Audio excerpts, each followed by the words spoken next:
नमस्कार, मी Rajratna Jondhale, top news मराठीमध्ये आपलं स्वागत।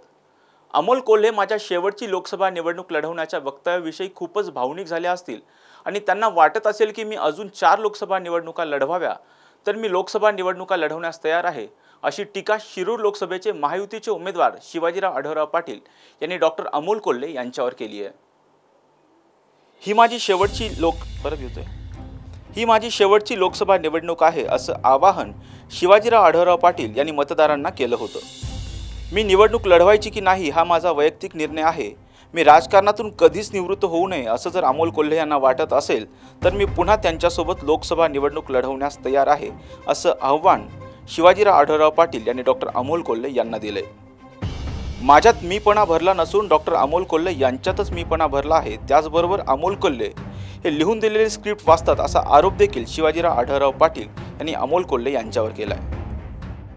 बघा, ऊन वाढलाय बरोबर आहे आणि शेवटच्या निवडणूक हे दोन वेगळे प्रश्न आहेत। तुम्ही क्लब करू नका। ऊन वाढलं ही वस्तुस्थिती आहे, परंतु लोकांपर्यंत जाणं सुद्धा महत्त्वाचं आहे। आणि मी आतापर्यंत उन्हाची, पावसाची, थंडीची कधी तमा न बघता लोकांपर्यंत गेलेलो आहे।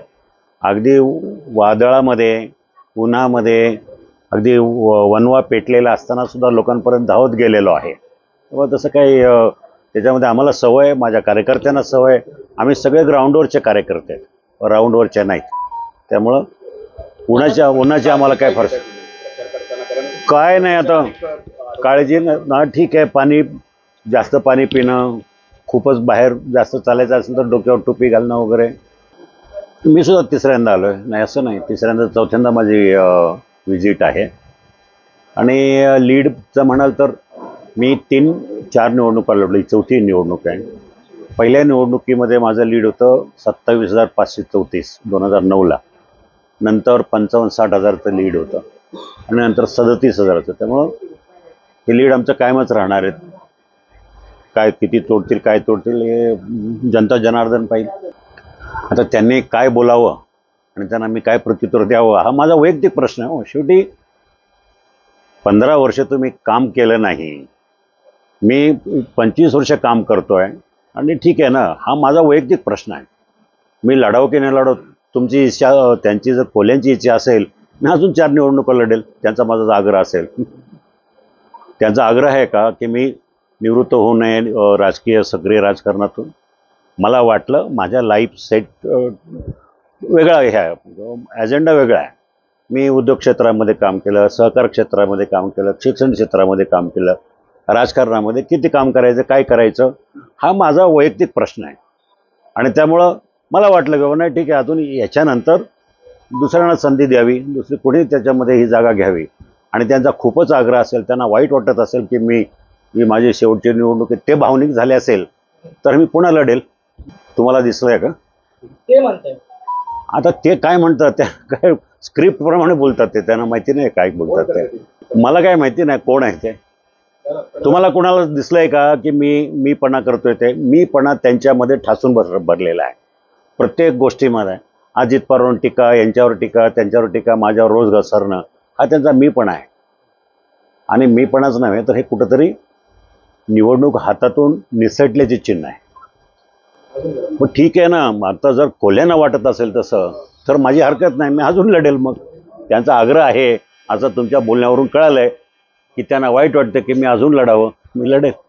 हा खरा प्रश्न तुम्ही त्यांना विचारायला पाहिजे होता, मला नाही। परत प्रत्येक गोष्टीला 15 वर्ष करून चालणार नाही। ज्या याच्यावर तुम्ही निवडून आलात, 5 वर्षात काय केलं, कुठल्याही कामावर कुठलंही एकही रुपयाचं काम झालेलं नाही। मग त्यांना अधिकारच पोचत नाही ना 15 वर्षाचं म्हणायचा। आता 15 वर्षाचा माझ्याकडे हिशोब आहे, मी जनतेला दिलेला हिशोब। मी 15 वर्ष जर मी काहीच केलं नसेल तर लोकांनी मला एकदा नाही, दोनदा नाही, 3-3 वेळा कसं निवडून दिलं असेल? कारण आहे, साहजिक आहे की मी लोकांची कामं केली म्हणून निवडून आलो। 100% सुटेल त्याची तयारी आहे। माझं खासदार नसताना मी नॅशनल हायवे बरोबर अनेक बैठका घेतल्या, नितीन गडकरी बरोबर बैठका घेतल्यात। नितीन गडकरींनी माझ्या मागणीवरून माझ्यासोबत अधिकाऱ्यांना बोलून पुढचं नियोजन केलेलं आहे। मी ह्या विकास कामासाठी निवडणूक लढतोय। बघा, मोदी आणि माझी तुलना करणं नाही मोदी आणि माझी अशी तुलना करणं, मोदींची गॅरंटी, मोदी देशाचं नेतृत्व करतात, जगामध्ये जगाचं नेतृत्व करतात, त्यांच्या तुलनेमध्ये मी खूप छोटा माणूस आहे. माझी गॅरंटी म्हणजे लोकांना माहिती आहे की मी लोकांमध्ये उपलब्ध राहील, लोकांच्या अडीअडचणीला धावून येईल आणि सतत लोकांच्या संपर्कात राहील, ही माझी गॅरंटी आहे. आणि उपलब्ध राहील, उपलब्ध राहणारा खासदार म्हणून माझी ख्याती आहे. तीच परंपरा भविष्यकाळात चालू राहील, ही माझी गॅरंटी. महेश दादा माझ्याबरोबर पूर्णपणे आहे. रोज सकाळ संध्याकाळ माझा त्यांचा संपर्क आहे. ते त्यांच्या दिसेल ना, अजून तर वेळ आहे, अजून मी फॉर्मही नाही भरला. तुम्ही का घाई करता एवढी? मला खरं पत्रकारांना एवढी माझी का काळजी आहे मला तेच कळत नाही. विशेष करून आमचे नजीमुल्ला खूप माझी काळजी करतात. काळजी करू नका महेश दादा. माझं सकाळीच बोलणं झालं आहे, रात्री पण बोलणं झालं आहे, ते माझ्याबरोबर आहेत. आणि मी अजून फॉर्म भरलेला नाही आहे. फॉर्म भरल्यानंतर आणि त्यांचं काम थांबलेलं नाही आहे. त्या संघटनेमध्ये त्यांच्या पदाधिकाऱ्यांच्या बैठका सातत्यानं चालू आहे. तर माझी महापौर यांना विचारा, आणि ते मला सांगतात की आज इथं बैठक घेतो आहे, मी उद्या तिथं घेतो आहे. त्याप्रमाणे बैठका चालू आहे, काम चालू आहे. दृश्य स्वरूपामध्ये तुम्हाला फॉर्म भरल्यानंतर दिसेल. ह्याच्यामध्ये लोकशाही धोक्यात आली. हो ठीक आहे ना, राजा म्हटलं काय, लोक प्रेमानं म्हणतात राजा, त्याला काय, त्याच्यामध्ये चुकीचं काय वाटलं तुम्हाला? शिरूरचा राजा ठीक आहे ना, आता एखाद्याला घाटाचा राजा, आता आमचे हे घाटाचा राजा म्हणजे काय लोकशाही धोक्यात आली का?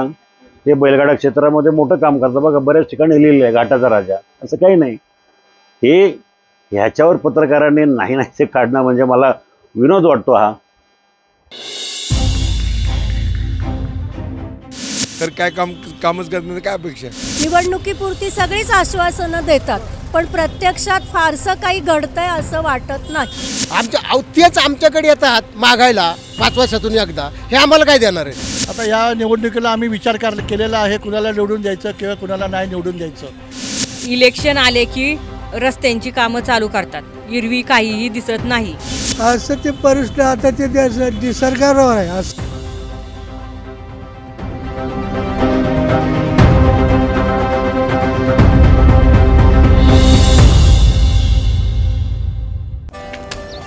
Come on guys, hurry up.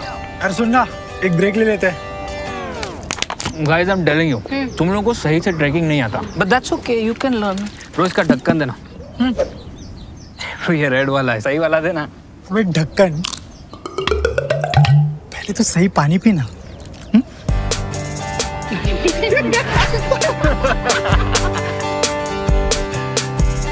Manikchand Oxyrich, proudly Indian.